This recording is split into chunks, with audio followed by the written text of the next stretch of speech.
Welcome to Bite at a Time Books, where we read you your favorite classics one bite at a time. My name is Bree Carlile, and I love to read and wanted to share my passion with listeners like you. If you enjoy our show, be sure to follow us so you get all the new episodes. If you want to see exclusive behind the scenes of our show, join our Patreon. We would also love for you to drop us a rating on your favorite podcast platform and share our show with your friends. You can catch us on all the social medias at Bite at a Time Books. We are now part of the Bite at a Time Books Productions Network. If you ever wondered what inspired your favorite classic novelists to write their stories, what was happening in their lives or the world at the time, check out Bite at a Time Books Behind the Story, Tuesday starting January 4th, wherever you listen to podcasts. Today we will be continuing Jane Eyre by Charlotte Bronte. Chapter 8. Ere the half-hour ended, 5 o'clock struck, school was dismissed, and all were gone into the refectory to tea. I now ventured to descend. It was deep dusk. I retired into a corner and sat down on the floor. The spell by which I had been so far supported began to dissolve. Reaction took place, and soon, so overwhelming was the grief that seized me, I sank prostrate with my face to the ground. Now I wept. Helen Burns was not here. Nothing sustained me. Left to myself, I abandoned myself, and my tears watered the boards. I had meant to be so good, and to do so much at Lowood, to make so many friends, to earn respect and win affection. Already I had made visible progress. That very morning I had reached the head of my class. Miss Miller had praised me warmly. Miss Temple had smiled approbation. She had promised to teach me drawing and to let me learn French if I continued to make similar improvement 2 months longer. And then I was well received by my fellow pupils, treated as an equal by those of my own age, and not molested by any. Now here I lay again, crushed and trodden on. And could I ever rise more? Never, I thought, and ardently I wished to die.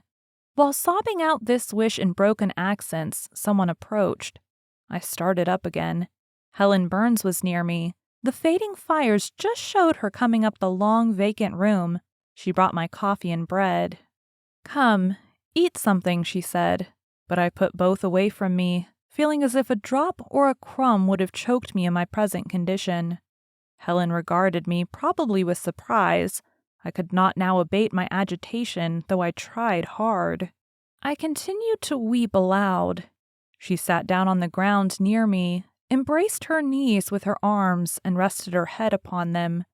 In that attitude she remained silent as an Indian. I was the first who spoke.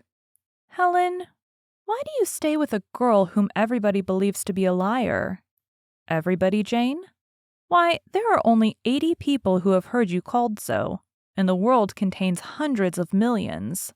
"But what have I to do with millions? The 80 I know despise me." "Jane, you are mistaken. Probably not one in the school either despises or dislikes you. Many, I am sure, pity you much."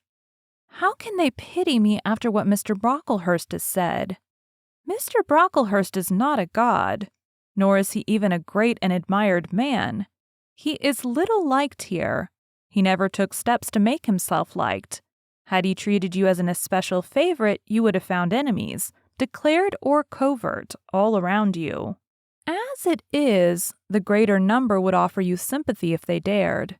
Teachers and pupils may look coldly on you for a day or two, but friendly feelings are concealed in their hearts, and if you persevere in doing well, these feelings will ere long appear so much the more evidently for their temporary suppression.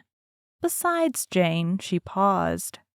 "Well, Helen," said I, putting my hand into hers. She chafed my fingers gently to warm them and went on. "If all the world hated you and believed you wicked, while your own conscience approved you and absolved you from guilt, you would not be without friends. No, I know I should think well of myself, but that is not enough. If others don't love me, I would rather die than live. I cannot bear to be solitary and hated, Helen. Look here. To gain some real affection from you or Miss Temple or any other whom I truly love, I would willingly submit to have the bone of my arm broken, or to let a bull toss me, or to stand behind a kicking horse and let it dash its hoof at my chest." "Hush, Jane. You think too much of the love of human beings. You are too impulsive, too vehement. The sovereign hand that created your frame and put life into it has provided you with other resources than your feeble self, or than creatures feeble as you. Besides this earth and besides the race of men, there is an invisible world and a kingdom of spirits. That world is round us, for it is everywhere, and those spirits watch us, for they are commissioned to guard us. And if we were dying in pain and shame, if scorn smote us on all sides and hate crushed us, angels see our tortures, recognize our innocence, if innocent we be, as I know you are of this charge which Mr. Brocklehurst has weakly and pompously repeated at second hand from Mrs. Reed, for I read a sincere nature in your ardent eyes and on your clear front. And God waits only the separation of spirit from flesh to crown us with full reward. Why, then, should we ever sink overwhelmed with distress, when life is so soon over, and death is so certain an entrance to happiness, to glory?" I was silent. Helen had calmed me, but in the tranquility she imparted there was an alloy of inexpressible sadness. I felt the impression of woe as she spoke, but I could not tell whence it came, and when, having done speaking, she breathed a little fast and coughed a short cough, I momentarily forgot my own sorrows to yield to a vague concern for her. Resting my head on Helen's shoulder, I put my arms round her waist. She drew me to her, and we reposed in silence.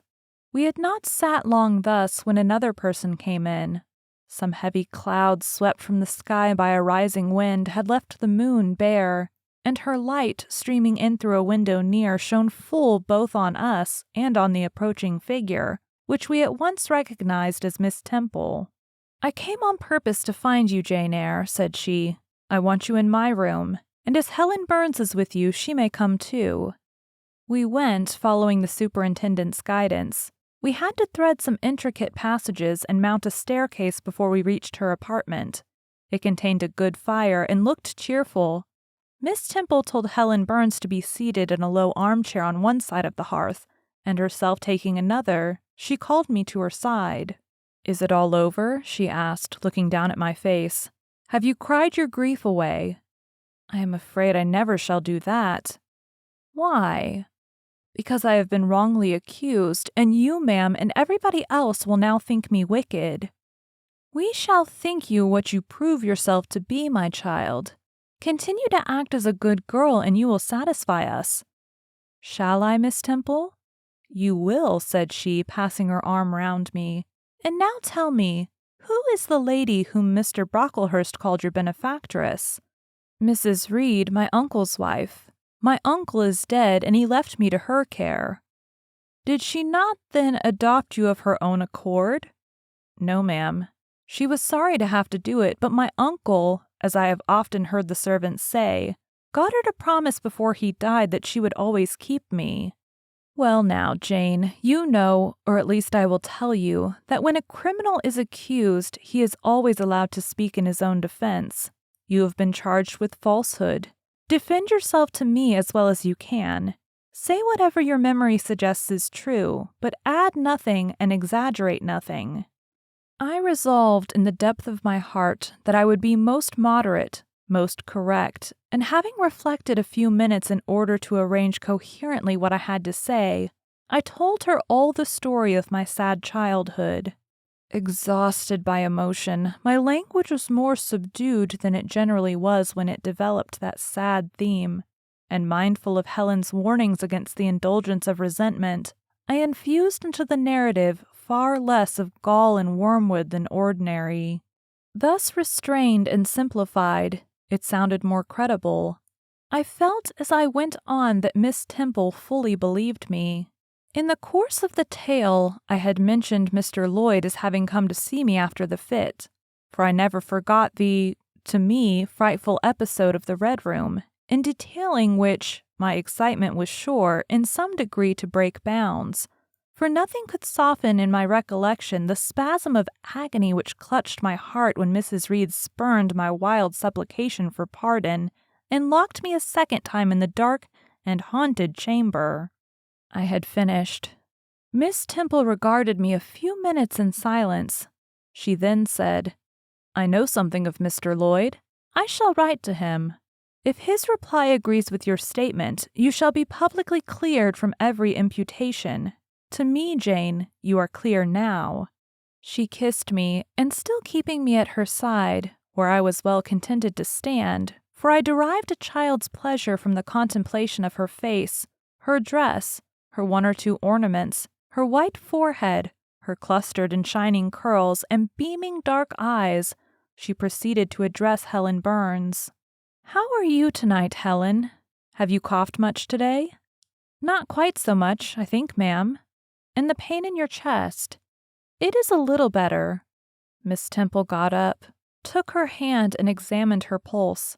Then she returned to her own seat. As she resumed it, I heard her sigh low. She was pensive a few minutes. Then rousing herself, she said cheerfully, "But you two are my visitors tonight. I must treat you as such." She rang her bell. "Barbara," she said to the servant who answered it, "I have not yet had tea. Bring the tray and place cups for these two young ladies." And a tray was soon brought. How pretty to my eyes did the china cups and bright teapot look, placed on the little round table near the fire. How fragrant was the steam of the beverage and the scent of the toast, of which, however, I, to my dismay, for I was beginning to be hungry, discerned only a very small portion. Miss Temple discerned it too. "Barbara," said she, "can you not bring a little more bread and butter? There is not enough for 3. Barbara went out. She returned soon. "Madame, Mrs. Harden says she has sent up the usual quantity." Mrs. Harden, be it observed, was the housekeeper, a woman after Mr. Brocklehurst's own heart, made up of equal parts of whalebone and iron. "Oh, very well," returned Miss Temple. "We must make it do, Barbara, I suppose." And as the girl withdrew, she added, smiling, "Fortunately, I have it in my power to supply deficiencies for this once." Having invited Helen and me to approach the table, and placed before each of us a cup of tea with one delicious but thin morsel of toast, she got up, unlocked a drawer, and taking from it a parcel wrapped in paper, disclosed presently to our eyes a good-sized seed cake. "I meant to give each of you some of this to take with you," said she, "but as there is so little toast, you must have it now," and she proceeded to cut slices with a generous hand. We feasted that evening as on nectar and ambrosia, and not the least delight of the entertainment was the smile of gratification with which our hostess regarded us, as we satisfied our famished appetites on the delicate fare she liberally supplied. Tea over and the tray removed, she again summoned us to the fire. We sat one on each side of her, and now a conversation followed between her and Helen, which it was indeed a privilege to be admitted to hear. Miss Temple had always something of a serenity in her air, of state in her mien, of refined propriety in her language, which precluded deviation into the ardent, the excited, the eager, something which chastened the pleasure of those who looked on her and listened to her by a controlling sense of awe, and such was my feeling now, but as to Helen Burns I was struck with wonder. The refreshing meal, the brilliant fire, the presence and kindness of her beloved instructress, or perhaps more than all these, something in her own unique mind had roused her powers within her. They woke, they kindled. First they glowed in the bright tint of her cheek, which till this hour I had never seen but pale and bloodless. Then they shone in the liquid luster of her eyes, which had suddenly acquired a beauty more singular than that of Miss Temple's, a beauty neither of fine color, nor long eyelash, nor penciled brow, but of meaning, of movement, of radiance. Then her soul sat on her lips, and language flowed from what source I cannot tell. Has a girl of 14 a heart large enough, vigorous enough to hold the swelling spring of pure, full, fervid eloquence? Such was the characteristic of Helen's discourse on that, to me, memorable evening. Her spirit seemed hastening to live within a very brief span as much as many live during a protracted existence. They conversed of things I had never heard of nations and times past, of countries far away, of secrets of nature discovered or guessed at. They spoke of books, how many they had read, what stores of knowledge they possessed. Then they seemed so familiar with French names and French authors. But my amazement reached its climax when Miss Temple asked Helen if she sometimes snatched a moment to recall the Latin her father had taught her, and taking a book from a shelf, bade her read and construe a page of Virgil, and Helen obeyed, my organ of veneration expanding at every sounding line. She had scarcely finished ere the bell announced bedtime. No delay could be admitted. Miss Temple embraced us both, saying as she drew us to her heart, "God bless you, my children." Helen she held a little longer than me. She let her go more reluctantly. It was Helen her eye followed to the door. It was for her she a second time breathed a sad sigh, for she wiped a tear from her cheek. On reaching the bedroom, we heard the voice of Miss Scatcherd. She was examining drawers. She had just pulled out Helen Burns's, and when we entered, Helen was greeted with a sharp reprimand, and told that tomorrow she should have half a dozen of untidily folded articles pinned to her shoulder. "My things were indeed in shameful disorder," murmured Helen to me in a low voice. "I intended to have arranged them, but I forgot."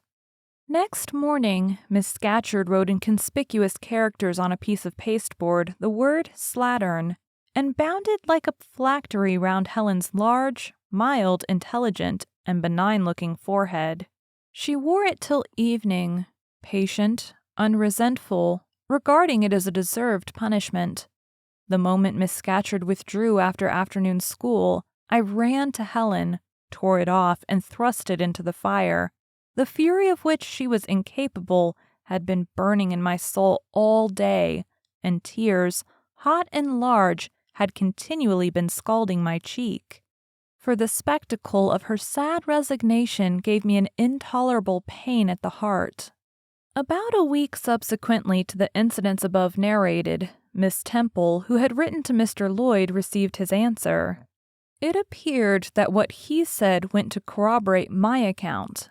Miss Temple, having assembled the whole school, announced that inquiry had been made into the charges alleged against Jane Eyre, and that she was most happy to be able to pronounce her completely cleared from every imputation. The teachers then shook hands with me and kissed me, and a murmur of pleasure ran through the ranks of my companions. Thus relieved of a grievous load, I from that hour set to work afresh, resolved to pioneer my way through every difficulty. I toiled hard, and my success was proportionate to my efforts. My memory, not naturally tenacious, improved with practice. Exercise sharpened my wits. In a few weeks I was promoted to a higher class. In less than 2 months I was allowed to commence French and drawing. I learned the first 2 tenses of the verb être, and sketched my first cottage, whose walls, by the by, outrivaled in slope those of the Leaning Tower of Pisa, on the same day. That night, on going to bed, I forgot to prepare in imagination the Barmecide supper of hot roast potatoes, or white bread and new milk, with which I was wont to amuse my inward cravings. I feasted instead on the spectacle of ideal drawings which I saw in the dark, all the work of my own hands, freely penciled houses and trees, picturesque rocks and ruins, suppy-like groups of cattle, sweet paintings of butterflies hovering over unblown roses, of birds picking at ripe cherries, of wrens' nests enclosing pearl-like eggs, wreathed about with young ivy sprays. I examined, too, in thought, the possibility of my ever being able to translate currently a certain little French story which Madame Perrault had that day shown me. Nor was that problem solved to my satisfaction, ere I fell sweetly asleep. Well has Solomon said, "Better is a dinner of herbs where love is, than a stalled ox and hatred therewith." I would not now have exchanged Lowood with all its privations for Gateshead and its daily luxuries. Thank you for joining Bite at a Time Books today while we read a bite of one of your favorite classics. If you enjoy our show, be sure to follow us so you get all the new episodes. If you want to see exclusive behind the scenes of our show, join our Patreon. We would also love for you to drop us a rating on your favorite podcast platform and share our show with your friends. You can catch us on all the social medias at Bite at a Time Books. Also, be sure to check us on our website, www.biteatatimebooks.com. We are now part of the Bite at a Time Books Productions Network. If you ever wondered what inspired your favorite classic novelists to write their stories, what was happening in their lives or the world at the time, check out Bite at a Time Books Behind the Story, Tuesdays starting January 4th, wherever you listen to podcasts. Again, my name is Bree Carlile, and I hope you come back tomorrow while we take the next bite of Jane Eyre.